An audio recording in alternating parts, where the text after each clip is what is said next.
Hi, I'm Dan Stroller with the In Control Family Foundation, and we've been seeing a lot of challenges on the internet lately. In fact, I've done my own ice bucket dance.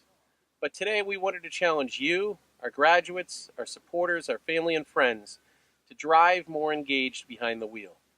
One way you can do that is to take your cell phone, shut it off, and just throw it in the back seat. Ow, Dad! Oh, sorry, son.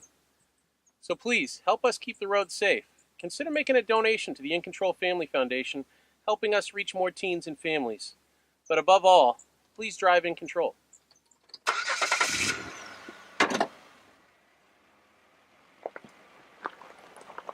Hey, don't play with my phone.